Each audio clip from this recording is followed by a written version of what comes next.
તો બનાસકાંઠાના વાવ તાલુકાના ભાટવર ડેડાવા રોડ પર વરસાદ બંધ થયા બાદ પણ પાણીનો ભરાવો યથાવત છે। ભાટવર ગામના 90% વધુ વિસ્તારમાં વરસાદી પાણી ભરાતા જનજીવન અને ખેતી બંને પ્રભાવિત થયા છે। ઉપરવાસના 3 થી 4 ગામોનું પાણી ભાટવર ગામમાં આવી ભરાતા સ્થિતિ વધુ ગંભીર બની છે।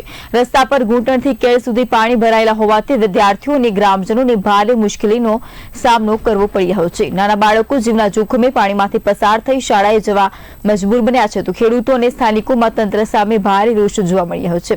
સરપંચ સહિત ગ્રામજનોએ તાત્કાલિક પાણીના નિકાલ અને કાયમી ઉકેલની માંગ ઉઠાવી છે। રસ્તાઓને સુરક્ષિત બનાવી લોકોને રાહત મળે તે માટે તંત્ર ઝડપથી કાર્યવાહી કરે તેવી માંગ ઉઠી છે। અમારા ગામ ભાટવરની અંદર જે સતત 2014, 2017, 2021 ને 2025 ની આ છે 2026 સતત 5 થી 6 વખત પાણી આવે છે। અને અત્યારે જે પાણી આવે છે ડેડાવા, ભાટવર, ભાચલી અને તીથગમ, માળકા અને દેથળીથી જે આગળનું પાણી આવે તમામ પાણી અમારા ભાટવર ગામમાં આવે છે। જેના લીધે અમારા ભાટવર ગામની જે જમીન લાયક ખેતી છે એની અંદર પૂરેપૂરું પાણી ભરાયેલું છે હાલ।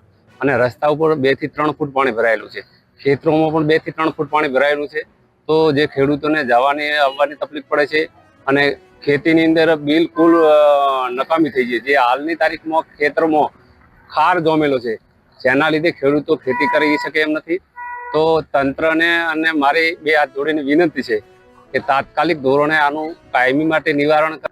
અમારે પાણીની સમસ્યા આ રસ્તાની છે। અહીં અમારા છોકરા પણ સ્કૂલે જઈ શકતા નથી અને ભાચલી, માળકા અને ડેડાવાનું પાણી અહીં આવી અને દબાઈ જાય છે, આગળ નીકળતું નથી। આગળ ઊંચણવાળો ભાગ છે એટલે અહીં પાણી આખી અમારી જમીન 90% ભાટવર ગામની જમીન અંદર પાણી ભરાઈને પડ્યું રહે છે 2 થી 3 મહિના। એના કારણે અમારી ખેતર આખા ખાર આવી। અમારે ભાટવર ગામની અંદર પાણીની બહુ સમસ્યા છે। 2015 થી જે પાણી હજી આવે છે પાણીનો હજી સુધી આવે છે અને પાણી પડ્યા રહે છે। હજી સુધી કોઈ શોર્ટઆઉટ એનો કોઈ નિકાલ થયો નથી। ડેડાવા, ભાટવર, ભાટલી, માળકાનું જે પાણી આગળથી આવે છે એ પાણી ભાટવર ગામના તળાવમાં આવીને સમાય છે અને પડ્યું રહેશે। અને જે નિકાળવાનો જે રસ્તો છે એ નિકાળવાનો રસ્તો અત્યારે બંધ થઈ ગયો છે કારણ કે એ લોકોએ અત્યારે રૈતરા કરી નાખ્યા છે અને જમીનો બધી ઊંચી કરી રૈતરા કર્યા છે એટલે નીચાણવાળો ભાગ અત્યારે બધો બંધ થઈ ગયો છે અને પાણી ભરાઈ અને ડેડાવા રોડ માંથી 3 કિલોમીટરની રેન્જમાં અત્યારે પાણી પડ્યું છે। અમારે લોકોને અત્યારે અવર જવર કરવા માટે કેળાસમા પાણીમાં હાલવું પડે છે, બાળકોને ભણવા માટે પણ મૂકવા પડે છે। છતાંય તકલીફ વેઠીને જઈએ છીએ તો સરકારશ્રીને વિનંતી છે કે આ પાણીનો તાત્કાલિક ધોરણે